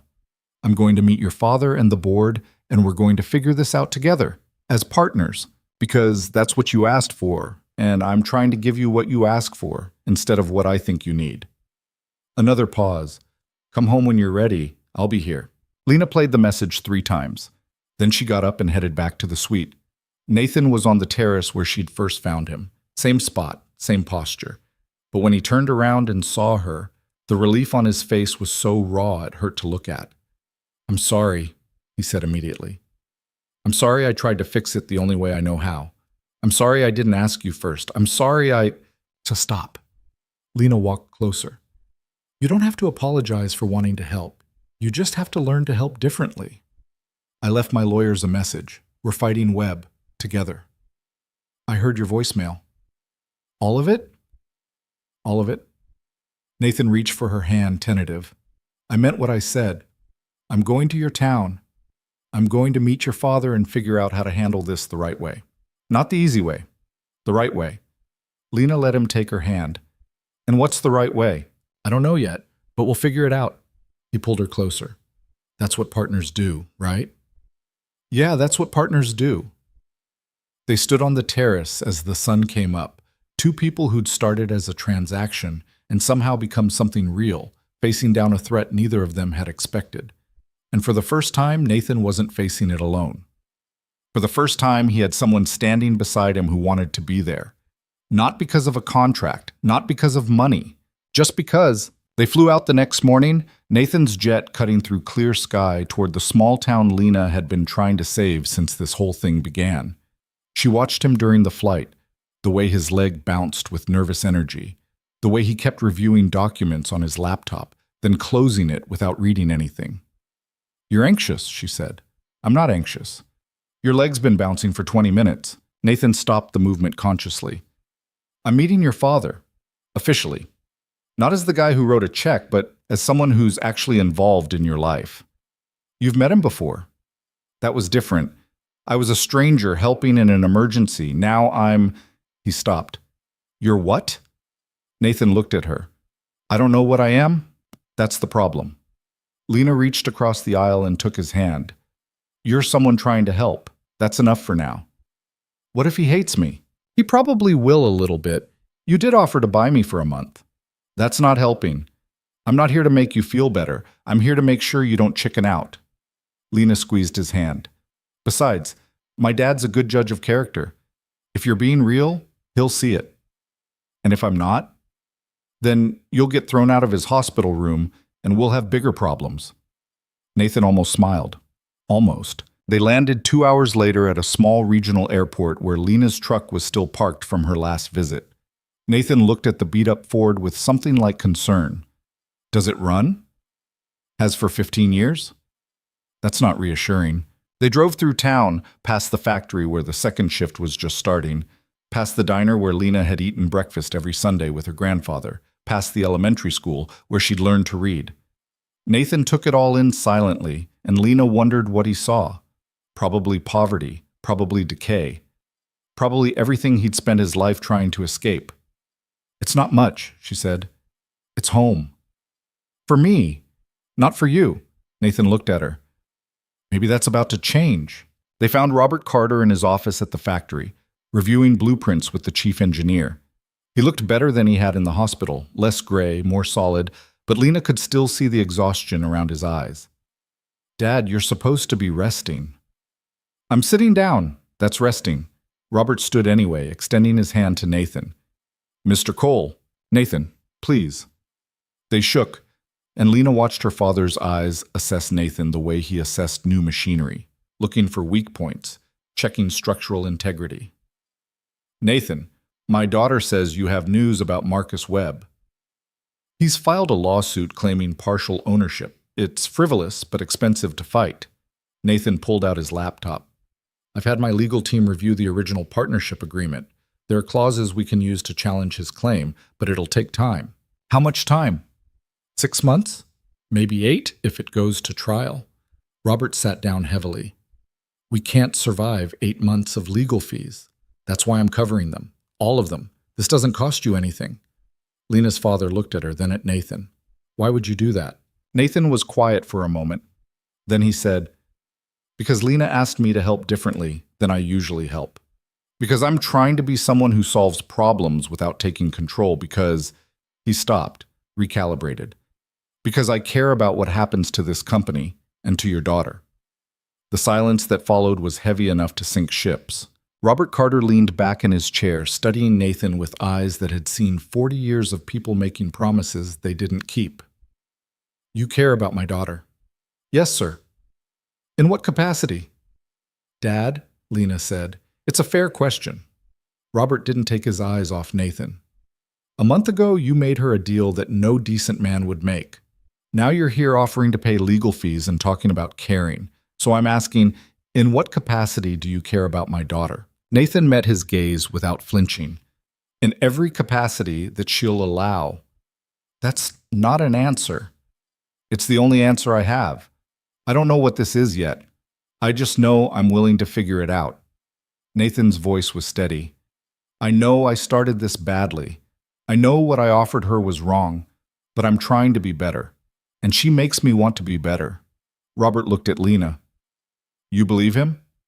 I'm starting to. Starting to isn't the same as trusting him. No, but it's a beginning. Her father sighed, the kind of sigh that carried decades of hard decisions. All right, you can cover the legal fees, but on one condition. Name it, Nathan said. You move here, to this town, for however long this lawsuit takes. Robert stood up. You want to help? You want to prove you're different? Then don't do it from a penthouse in Chicago. Do it from here. Live with these people. See what you're actually fighting for. Lena's eyes widened. Dad, you can't. I can and I am. Robert looked at Nathan. What do you say? You willing to trade that fancy suite for a real life? Nathan didn't hesitate. Yes. Just like that? Just like that. Nathan closed his laptop. I'll have my assistant arrange everything. Where should I stay? There's an apartment above the hardware store. Nothing fancy, but it's furnished. Robert handed him a key he pulled from his desk drawer like he'd been planning this all along. Rent's $800 a month. You pay on the first like everyone else. Nathan took the key. I'll move in tomorrow. After they left the factory, Lena drove Nathan to the apartment. It was exactly what her father had described. Nothing fancy. 1 bedroom, small kitchen, bathroom that had seen better decades. The furniture looked like it came from 3 different estate sales. Nathan stood in the middle of the living room, taking it all in. This is smaller than my closet in Chicago, he said. You don't have to do this. You can commute, stay in a hotel. No. Nathan set down his bag. Your father's right. If I'm going to help, I need to be here, really here. You're sure about this? Nathan looked at her. Lena, a month ago I would have called this insane. Now, this feels like the first sane thing I've done in years. He moved in the next day, which mostly meant watching his assistant coordinate deliveries while Nathan tried to figure out how a coffee maker worked without staff to operate it. You press that button, Lena said from the doorway. I pressed it. Nothing happened. You have to add water first. Nathan looked at the machine like it had personally betrayed him. Why doesn't it come with water? Because you're supposed to provide the water. It's a coffee maker, not a miracle worker. In my suite, someone brings me coffee. In your suite, someone does everything. Here, you're just another person. Lena filled the reservoir, pressed the button. The machine gurgled to life. See? Magic. Nathan watched coffee drip into the pot with something like wonder. I've never made my own coffee before. I know, it's kind of sad. It's pathetic. That too. The coffee finished brewing. Nathan poured 2 cups, handed one to Lena. It was terrible, too weak, slightly bitter, but he drank it anyway. This is awful, he said. Welcome to real life. That first week, Nathan tried to maintain his normal schedule. Up at 5, conference calls with Chicago, emails until midnight. But the town had other plans. On Tuesday, the apartment below him flooded. Nathan spent 3 hours helping the elderly couple who lived there move furniture and mop water. getting soaked and exhausted and weirdly satisfied. On Wednesday, he ran into Maria Gonzalez from the factory at the grocery store. She recognized him, thanked him for the investment, then spent 20 minutes explaining the difference between good tomatoes and bad tomatoes, while Nathan stood there with his expensive coat and no idea what to say. On Thursday, the factory's main computer system crashed. Nathan ended up in the IT room with Tommy Chen, the 22-year-old who'd just gotten married, rebuilding databases until 2 a.m. while Tommy talked about his wife's pregnancy and how scared he was about becoming a father. "You have a kid, right?" Tommy asked, fingers flying over the keyboard. "A son, Ethan. He's 7. You scared when he was born?" Nathan thought about it. "Terrified. Still am most days." "That ever go away?" "I don't think so. I think you just get better at hiding it." Tommy laughed. "Great. That's real encouraging." "You want encouragement? Talk to someone who's good at this. I'm just figuring it out as I go." "Yeah, but you're still here, still trying. That counts for something." Nathan looked at this kid, barely out of college, about to be a father, working overnight to fix computers in a factory that had almost died, and felt something shift in his chest. "Yeah," he said quietly. "I guess it does." By Friday, Nathan looked exhausted. Lena found him in his apartment, surrounded by legal documents and empty coffee cups, eyes red from lack of sleep. "You need to rest," she said. "I need to finish this brief. Your lawyers can finish it. They're in Chicago. They don't understand what's at stake here." Nathan gestured at the window. "These people. I've met them now. I know their names. I know Tommy's about to be a father, and Maria's saving for her granddaughter's quinceañera, and Frank still comes to work even though his arthritis is so bad he can barely hold tools. I can't let Webb take this from them." Lena sat down next to him. "You're starting to care." "I'm starting to understand the difference between caring and pretending to care." Nathan rubbed his eyes. "All my life I've written checks and called it charity. But that's not caring. That's just moving money around. This, being here, knowing these people, this is what caring actually means." "And how does it feel?" "Exhausting, terrifying, like everything I thought I knew was wrong." He looked at her, "But also right. For the first time in my life, something feels right." Lena reached for his hand. "You're changing." "I'm trying to." "No, you are. I can see it." She leaned her head on his shoulder. "The man I met a month ago wouldn't be here. He wouldn't care about Tommy or Maria or any of this. He'd have sent lawyers and money and called it solved. That man was easier to be. Easier isn't better." "No, but it's simpler." They sat there for a while, just breathing, just being. Then Nathan said, "I called Ethan yesterday, told him I was living in a small town helping people." "What'd he say?" "He asked if I was becoming a superhero." Nathan smiled. "I told him no, just trying to be a better person. He said that's kind of the same thing." "Smart kid." "Yeah, smarter than his father." Lena lifted her head. "You're selling yourself short. You're here. You're trying. That's more than most people do. Is it enough?" "I don't know yet. Ask me in 6 months when this is over." "What if it's not over in 6 months? What if Webb drags this out for years?" "Then you keep being here. Keep trying. Keep showing up." Lena squeezed his hand. "That's all anyone can do." The weeks passed, and Nathan settled into a rhythm he'd never experienced. Real work, not just conference calls and deals. He spent mornings at the factory, learning how things actually worked. Afternoons in strategy meetings with Lena and her father, building their legal case. Evenings helping wherever he was needed, fixing Maria's car when it broke down, teaching Tommy basic financial planning, playing chess with Frank in the break room. He started eating at the diner where everyone knew everyone's business, started waving at people on the street, started feeling like maybe he belonged somewhere that wasn't a balance sheet. And through it all, Lena watched him transform. It wasn't dramatic, wasn't sudden, just small changes that accumulated into someone different. He stopped checking his phone during conversations, started asking people about their lives and actually listening to the answers, learned the names of the third shift workers and the kids who played basketball in the park. One night, 2 months in, Nathan showed up at Lena's house with groceries. "I'm making dinner," he announced. "You don't cook." "I'm learning. Tommy's wife gave me a recipe for chicken parmesan. She says it's foolproof." It wasn't foolproof. Nathan burned the chicken, oversalted the sauce, and somehow managed to catch a dish towel on fire. But he laughed about it, ordered pizza, and they ate on Lena's back porch while the sun set over fields that stretched to the horizon. "I like it here," Nathan said suddenly. "Yeah? Yeah, it's quiet, peaceful. People aren't trying to take things from each other. They're just living." "It's not always peaceful. You've just been here during a good stretch." "Even so," Nathan set down his pizza. "I've been thinking about something." "What's that?" "After this is over, after we beat Webb and the company's safe, I might stay." Lena turned to look at him. "Stay here? Not forever, but longer. I could run my business from anywhere. Technology makes it possible." He met her eyes. "And everything that matters is here." "Nathan, I'm not asking for anything. I'm just telling you what I'm thinking." He reached for her hand. "You asked me what I was going to pursue. This is my answer. This place, these people, you." Lena felt her heart do something complicated in her chest. "You're serious?" "I've never been more serious about anything." "What about Chicago? Your company, your life?"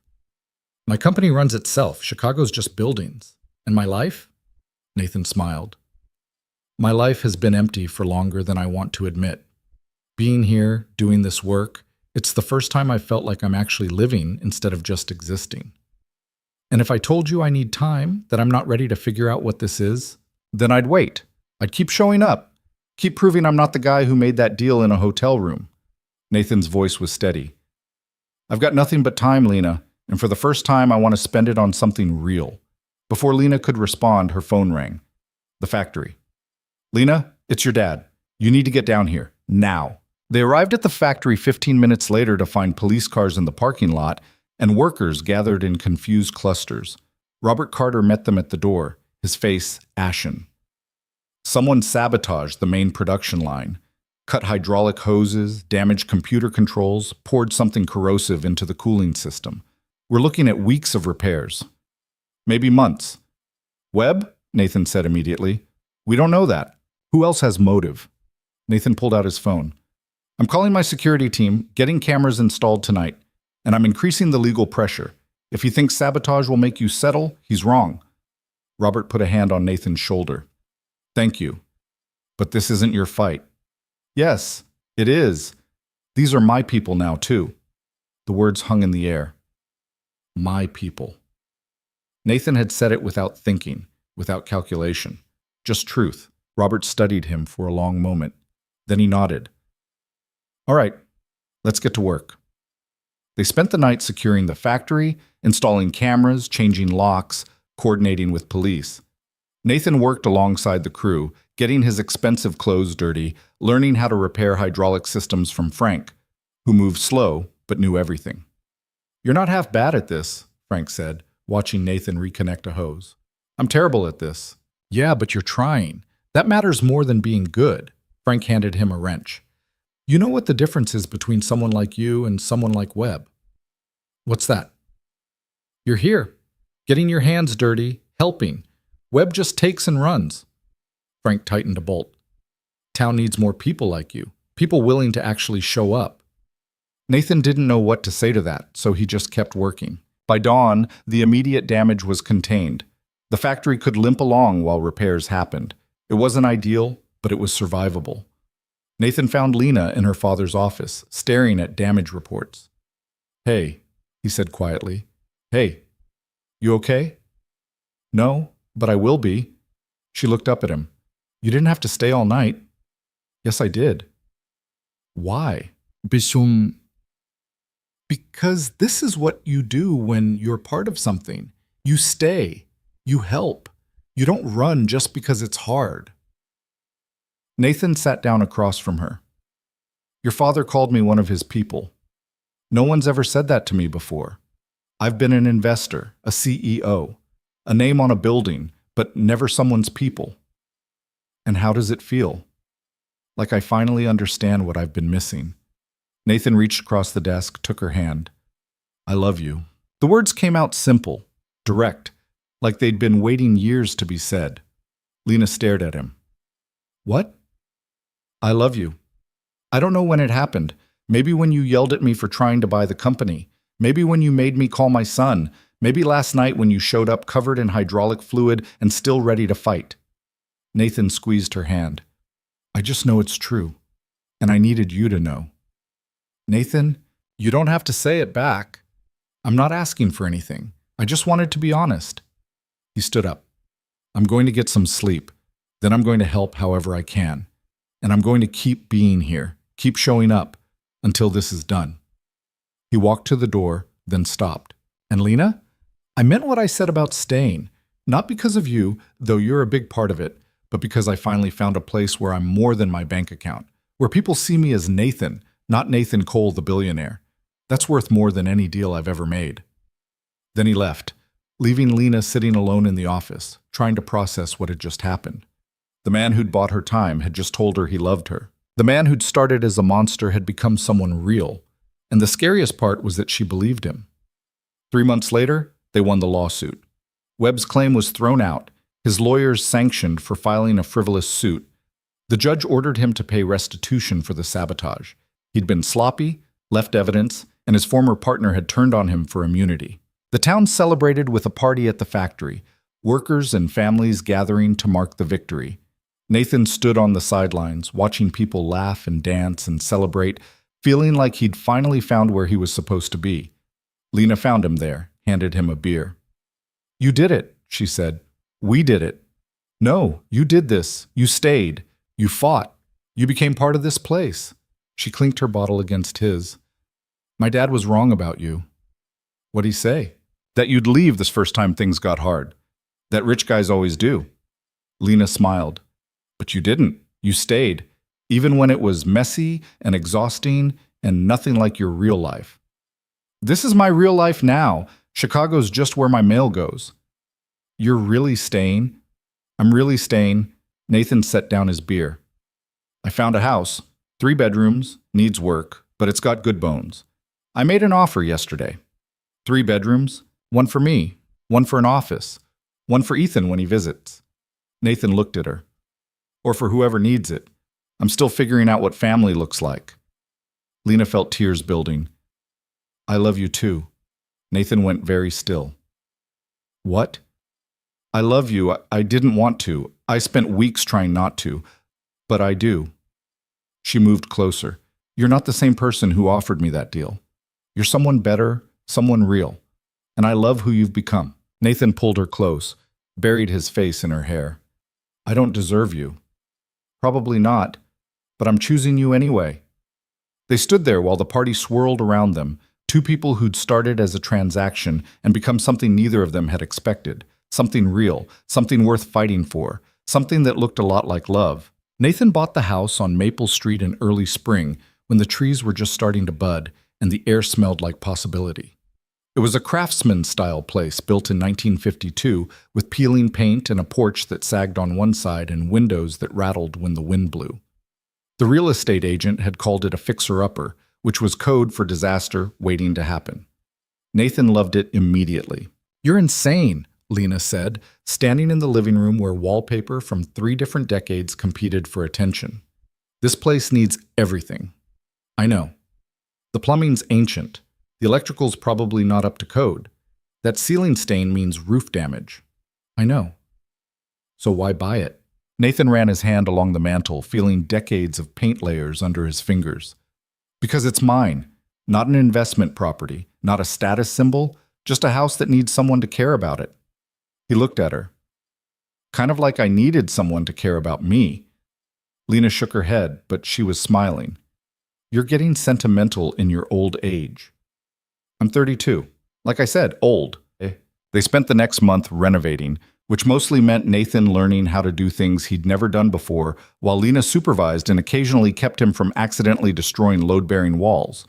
Frank came by on weekends to teach him basic carpentry. Tommy helped rewire outlets. Maria brought her husband, who knew everything about plumbing and nothing about taking payment.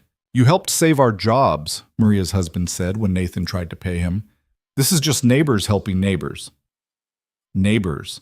Nathan had never been anyone's neighbor before. The work was hard and slow and nothing like the efficient, controlled world of business deals. Drywall didn't respond to negotiation, Paint didn't care about market value. You just had to show up, do the work, and hope it turned out okay. Nathan found he didn't mind. One Saturday afternoon, while Nathan was attempting to install a ceiling fan and failing spectacularly, Lena's father stopped by. "Heard you were trying to electrocute yourself," Robert said from the doorway. Nathan looked down from the ladder. "Just trying to install a fan. You know that wire's hot, right?" "It's supposed to be off." "Supposed to be isn't the same as is." Robert climbed up, tested the wire, and made a face. "You didn't flip the right breaker. You'd have fried yourself in about 30 seconds. Nathan climbed down, letting Robert take over. They worked in silence for a while, Robert's experienced hands making quick work of what Nathan had been struggling with for an hour. "I owe you an apology," Robert said finally. "For what?" "For judging you. For assuming you were like every other rich guy who sees small towns as investments instead of communities." He tightened a connection. "But you've proven me wrong. You stayed. You worked. You became one of us. I'm not sure I deserve that." "Deserve's got nothing to do with it. You show up or you don't. You help or you don't. You've been showing up." Robert climbed down. "That fan should work now. Just flip the breaker." Nathan did. The fan whirred to life. "Thank you," Nathan said. "For the fan? For giving me a chance, for letting me be part of this." Nathan sat on a sawdust-covered couch. "I spent my whole life trying to be someone important. Turns out I just wanted to be someone real." Robert sat down next to him. "Can I ask you something?" "Sure." "That deal you made with Lena, the one at the beginning." Robert's voice was careful. "Did you ever—" "No," Nathan said immediately. "I never touched her. Never tried. The contract dissolved after 2 weeks and she stayed because she wanted to, not because she had to." "Why make that deal in the first place?" Nathan was quiet for a long time. "Because I was empty. Because I'd spent so long accumulating money and power that I forgot what it was for. I saw Lena, and I saw someone with real principles, real conviction, and I wanted to prove she was as hollow as everyone else." He looked at Robert. "I wanted to break her to prove I was right about the world." "That's honest." "It's ugly. Sometimes honest is ugly." Robert stood up, offered Nathan his hand. "But you didn't break her. She broke you, and you let her rebuild you into something better." They shook hands, and Nathan felt something settle in his chest. Acceptance, maybe. Or forgiveness. Or just the simple acknowledgement that people could change if they were willing to do the work. That evening, Nathan drove to the airport to pick up Ethan. It had taken months of negotiations with Sarah, Ethan's mother, but she'd finally agreed to let him spend a week in the small town. Nathan had prepared obsessively, bought kid-friendly food, set up the bedroom with new furniture, downloaded games and movies and anything else an 7-year-old might want. He was terrified. Ethan came through the gate wearing a backpack almost as big as he was, looking uncertain and small, and so much like his mother that Nathan's chest hurt. "Hey, buddy," Nathan said, kneeling down. "Hi, Dad." They stood there awkwardly for a moment, two people who shared DNA but not much else. Then Ethan said, "Mom says you live in a small town now." "I do." "She says you're fixing up a house." "That's right." "Can I help?" Nathan felt something crack open inside him. Yeah, you can help." They drove to the house, Ethan chattering about school and friends and a science project about volcanoes. Nathan listened, really listened, in a way he'd never managed before. When they pulled up to the house, Ethan's eyes went wide. "This is yours?" "This is ours. Your room's upstairs. Want to see?" They went inside, and Nathan watched his son explore with the unfiltered excitement only children possess. Ethan loved the creaky stairs, loved the window seat in his bedroom, loved the backyard with its overgrown garden, an ancient oak tree perfect for climbing. "This is so cool," Ethan said, bouncing on his new bed. "It's like a real house." "What do you mean?" "I don't know. Our apartment in New York is nice, but it's just rooms. This feels like somewhere people actually live." Nathan sat down next to his son. "That's because it is. This is where I live now." "Forever?" "I don't know about forever, but for a long time." Ethan was quiet, picking at his bedspread. Then, "Do you like it better than Chicago?"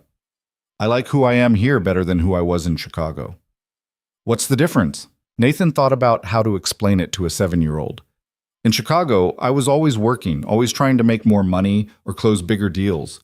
I was important, but I wasn't happy. Here, I'm just a guy fixing up a house and helping at a factory. I'm not important at all, but I'm happy.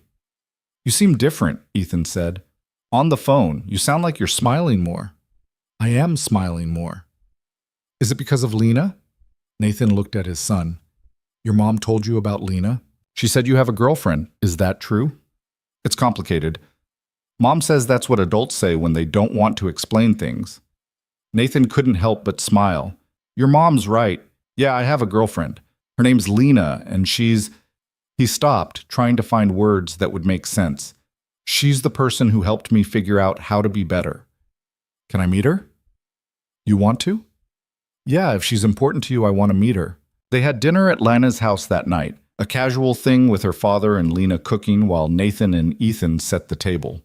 Ethan was shy at first, hiding behind Nathan's leg, but Lena had a way with kids that came from growing up in a small town where everyone helped raise everyone else's children. You like video games? She asked Ethan. Yeah. What kind? Mostly Minecraft and Mario Kart. I'm terrible at Mario Kart. You'll have to teach me. Really? Really? After dinner? Ethan nodded enthusiastically, and just like that, the ice was broken. They ate spaghetti and talked about everything and nothing. Robert told stories about the factory in the old days. Lena told Ethan about growing up in a small town. Nathan just watched, feeling like he was seeing what family could actually look like when it wasn't broken. After dinner, Lena and Ethan played Mario Kart while Nathan helped Robert clean up. She's good with him, Robert said, scraping plates. She's good with everyone. You thinking long term? I'm trying not to think too far ahead, just taking it day by day. Nathan loaded the dishwasher. But yeah, I'm thinking long term. Good. She deserves someone who's all in. I'm all in. I just don't want to rush it. We started this thing wrong, and I want to do the rest of it right. Robert dried his hands and turned to face Nathan. Can I give you some advice? Please. My father told me something when I married Lena's mother. He said marriage isn't about finding someone perfect. It's about finding someone whose broken pieces fit with your broken pieces. Robert glanced toward the living room where Lena was laughing at something Ethan said. You and Lena, you're both broken in ways that fit. Don't waste time trying to fix yourselves before you build something together. Just build it together and fix it as you go. That's good advice. It's the only advice worth giving. That week with Ethan changed something in Nathan. He'd been trying so hard to be a good father from a distance, but having his son there, in his space, in his real life, made everything click into place. They worked on the house together, Ethan helping paint and sand and measure. They explored the town, Nathan showing his son the factory and the diner and the park. They had dinner with Lena most nights, the three of them falling into an easy rhythm that felt natural. On the last night before Ethan had to fly back, they sat on the porch watching fireflies. I don't want to go home, Ethan said quietly. I know, buddy, but your mom misses you. Can I come back? Anytime you want. This is your home too now. Ethan leaned against Nathan's shoulder. Are you going to marry Lena? The question surprised him. I don't know, maybe someday. Why? Because if you do, she'd be kind of like my stepmom, right? I guess so. That would be okay. I like her. Ethan yawned. She's nice. And she's not fake nice like some of Mom's friends. She's real nice. Real nice. That's a good way to put it. Dad? Yeah?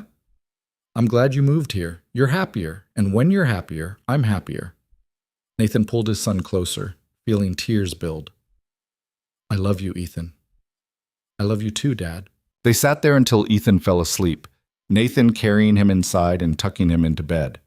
As he watched his son sleep, Nathan realized that this simple moment of being a father, was worth more than every deal he'd ever closed. After Ethan left, Nathan threw himself into the factory work.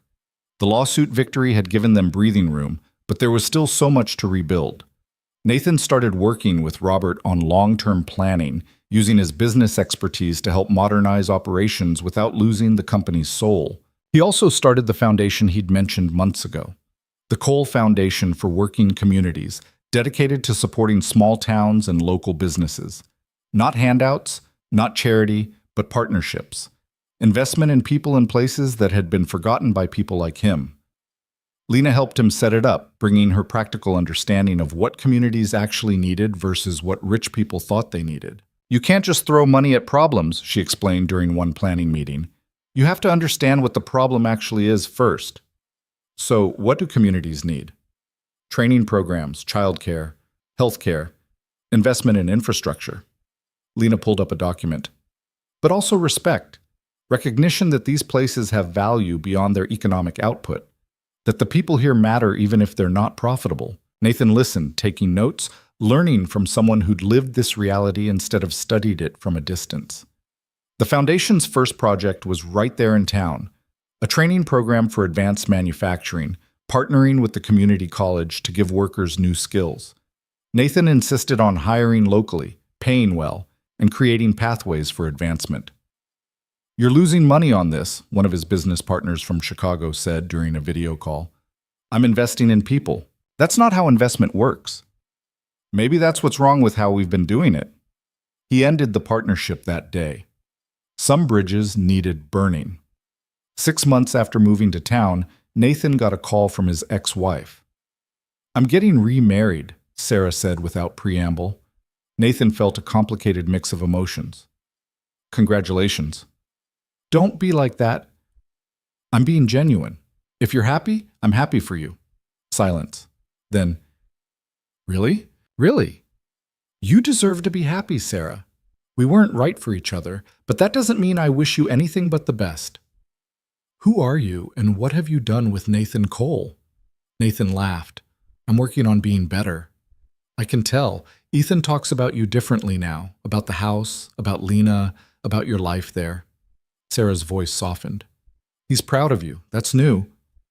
"I'm trying to give him something to be proud of." "Well, it's working, and Nathan, I'm sorry." "For what?" "For not believing you could change. For assuming you'd always be the workaholic who chose business over family. You've proven me wrong."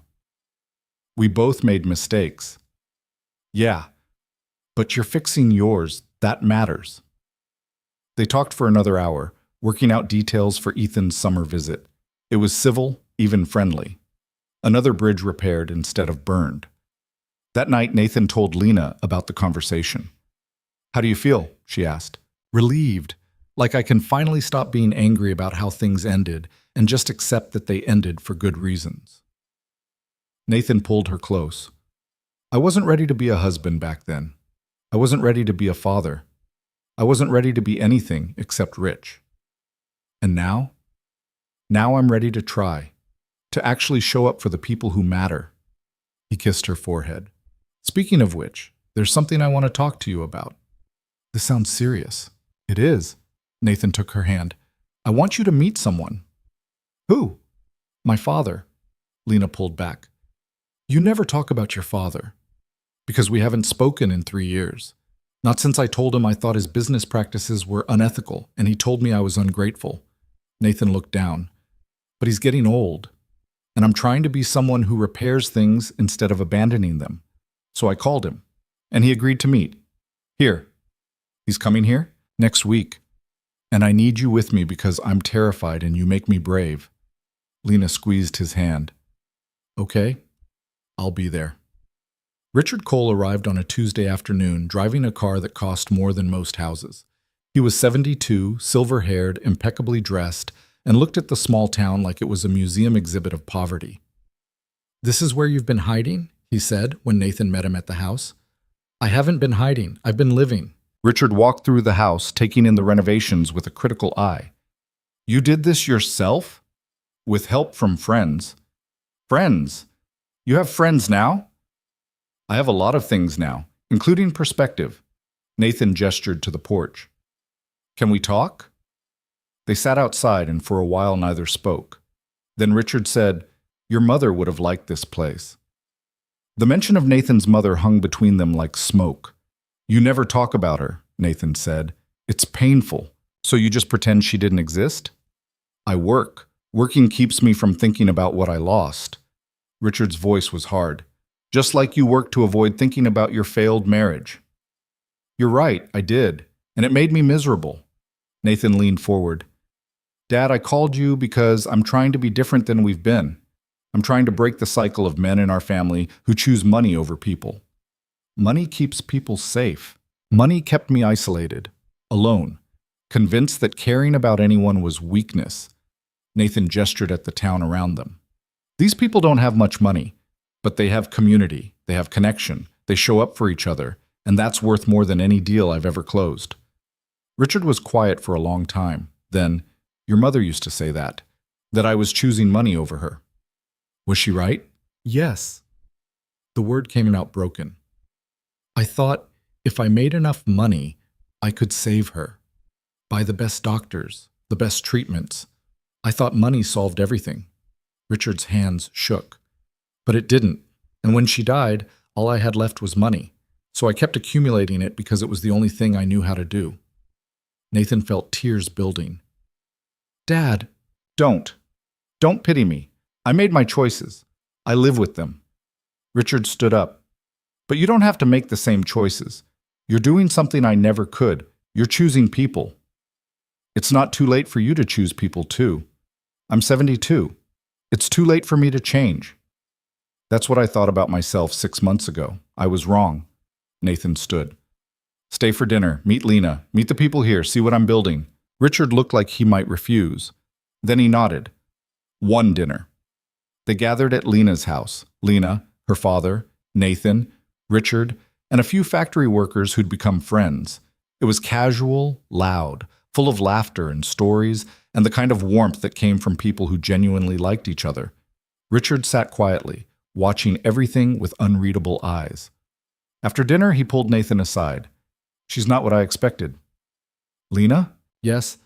I thought she'd be, I don't know, someone trying to get your money. She doesn't want my money. She wants me. Nathan smiled. And she makes me want to be someone worth wanting. You love her. I do. Richard nodded slowly. Your mother would have liked her too. It wasn't much, but coming from Richard Cole, it was everything. Before Richard left the next morning, he shook Nathan's hand. Thank you for inviting me. Thank you for coming. I can't promise I'll change, but I'll try to be less of a bastard. Richard almost smiled. That's the best I can offer. That's enough. After Richard drove away, Lena found Nathan on the porch. That looked hard, she said. It was, but it was also necessary. Nathan pulled her close. I spent so long being angry at him, but he's just a broken person trying to survive his grief the only way he knows how. I can relate to that now. You're becoming wise in your old age. I'm 32. Ancient, practically decrepit. Nathan laughed and kissed her, and everything felt right. 3 months later, Nathan got a call that changed everything. A social worker from the state asking if he'd be willing to meet a child who needed emergency placement. Why me? Nathan asked. You've been vetted for the foundation work. You've got space. And this is a special case. The child has behavioral issues and has been rejected by 3 foster families already. We need someone with patience and resources. Nathan looked at Lena, who'd been listening. She nodded. Okay, Nathan said. Tell me about the child. Her name was Maya. She was 6 years old. Her mother had died from an overdose and her father was in prison. She'd been in the system for 8 months, bouncing between homes, growing more withdrawn each time. They met her at the social worker's office. Maya was small for her age, with dark eyes that looked like they'd seen too much, and a stubbornness in her jaw that reminded Nathan of Lena. Hi, Maya, Nathan said, kneeling down to her level. I'm Nathan. Maya didn't respond. I heard you like drawing. Still nothing. I'm not very good at drawing. Maybe you could teach me? Maya looked at him for the first time. You're really bad at it? The worst. Fine. But I'm not staying long. Nobody wants to keep me. The words broke Nathan's heart. Maya came home with them that afternoon, a trash bag of belongings and a sketchbook clutched to her chest. She was suspicious of everything, the house, the room they'd prepared, the food Lena cooked. She barely spoke and flinched when anyone moved too quickly. She's been through trauma, the social worker explained. Patience is key. Don't expect breakthroughs. Just be consistent. Nathan and Lena were patient. They gave Maya space. They established routines. They didn't push. And slowly, incrementally, Maya started to open up. She drew constantly. dark, complicated pictures that the social worker said were her way of processing trauma. Nathan started drawing with her, his stick figures making her laugh for the first time. "You're really bad," she said. "I told you." "Why are you trying if you're bad?" "Because being bad at something is better than not trying at all." Maya thought about that. That's dumb. Maybe, but it's true. Lena taught Maya to cook, simple things like scrambled eggs and grilled cheese. Maya burned everything at first, but Lena just laughed and showed her again. "My mom never taught me to cook," Maya said one night. "Well, now you're learning." "What if I leave and forget how?" Lena knelt down. "You're not going anywhere, Maya. This is your home for as long as you need it." "People always say that. Then they send me back." "We're not people. We're us. And we don't give up on people we care about." 6 weeks in, Maya had a breakdown. She'd had a nightmare, screamed, and when Nathan came to comfort her, she lashed out, hitting, kicking, screaming that she hated him and wanted to leave. Nathan just held her gently until she exhausted herself, then sat with her while she cried. "I'm sorry," Maya whispered. "You don't have to be sorry. I'm bad. That's why nobody keeps me." "You're not bad, Maya. You're hurt. There's a difference." Nathan brushed hair from her face. "And hurt people can heal if someone cares enough to help them." "How do you know?" "Because I was hurt too. And someone helped me heal." "Lena?" "Yeah, Lena." Maya was quiet for a moment. Then, "Can I stay? Really stay?" Nathan felt tears building. "Yeah, sweetheart. You can really stay." The next morning, Nathan called his lawyer. "I want to start adoption proceedings for Maya." "Nathan, you've only had her 6 weeks. I don't care. I want to make it permanent. I want her to know she has a home." The process took 4 months. 4 months of paperwork and interviews and evaluations. 4 months of Maya slowly believing that maybe this was real. 4 months of Nathan learning what it meant to be a father to a child who needed consistency more than anything else. The day the adoption was finalized, they had a small party at the house. Just close friends, Maya's social worker, and Lena's father. Maya wore a new dress she'd picked out herself and could not stop smiling. "You're really my dad now?" she asked Nathan for the 10th time. "I'm really your dad. Forever?" "Forever. Even if I'm bad?" "You're not bad. But even if you were, yes, forever." Maya threw her arms around Nathan's neck, and he held his daughter, and felt more complete than he'd ever felt in his life. That night, after Maya was asleep, Nathan found Lena on the porch. "Thank you," he said. "For what?" "For helping me become someone who could do this, someone who could open his home and his heart to a kid who needed it." Nathan sat down next to her. "A year ago, I would have written a check and called it charity. Now I have a daughter." "You have a daughter," Lena repeated, smiling. "How does it feel?" "Terrifying. Perfect. Like everything finally makes sense." Nathan took her hand. "There's something else I want to ask you." "What's that?" Nathan pulled a small box from his pocket. Inside was a ring. Simple, elegant, nothing ostentatious. "I know we started this wrong. I know I tried to buy you and you had every right to hate me.